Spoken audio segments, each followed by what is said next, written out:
violence against another generation of young Black minority women and men.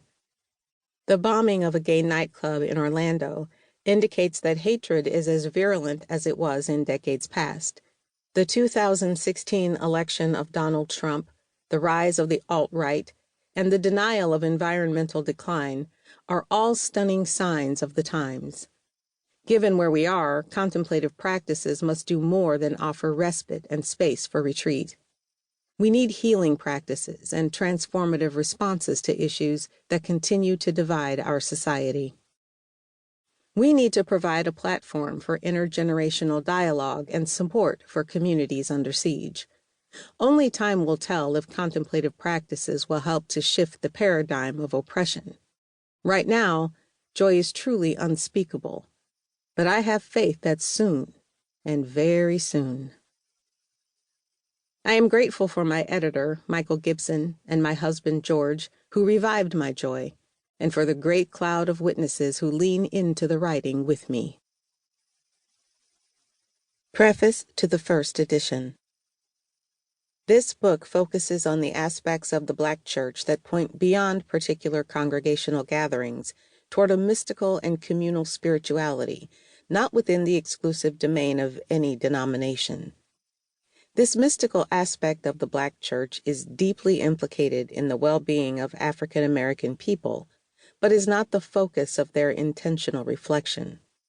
Moreover, its traditions are deeply ensconced within the historical memory of the wider society and can be found in Coltrane's riffs and Malcolm's exhortations, in the Step Brothers' dance routines, and the fortitude of Thurgood Marshall. Today, increasing numbers of young people believe that the Black Church exists in a time warp, with slavery as its originating marker and civil rights as its culminating goal. Their history lessons have taught them that the Black Church is situated in a particular historical framework, but they also know that its traditions seldom include the concerns of a generation suckled on hip-hop terror and economic instability. Nevertheless, there is a timelessness at the center of Black church practices that exceeds its history and deserves further exploration.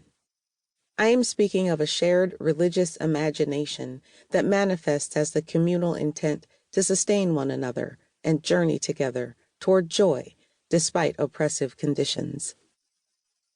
This book at first appeared to be a major change in the focus of my work.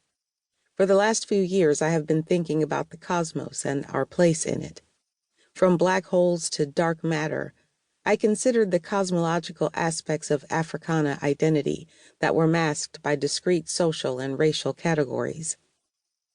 Given the magnitude of these concerns and the work that is yet to be done, I wondered why this new book was shifting my focus from the universe to the pew, from the galaxies to the hush arbors. As the writing progressed, I realized that I was grappling with yet another piece of the identity puzzle. Although the context in this book is congregational, the questions I bring to the task are familiar. Each of my books focuses on a taken-for-granted element of Africana life that has the potential to promote the flourishing of the immediate community and the extended family of God. My first book was a study of prophetic proclamation in the speeches of Barbara Jordan, whose pragmatic discourses integrated religion, ethics, and law. Her willingness to speak truth to power from the liminal stance of Black, female, segregated personhood elucidated the power of ordinary people to discursively carve hope from static and oppressive conditions. In Race and the Cosmos, I suggested that the languages of theoretical physics and cosmology could explain limited social constructions of identity, power, and race.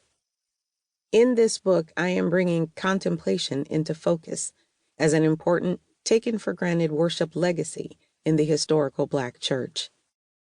I am also identifying the sacred territory of inner cosmologies and the spiritual locus of past microcosms of protection and communal formation.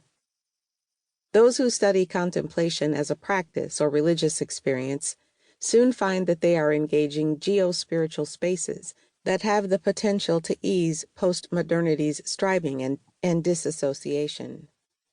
Perhaps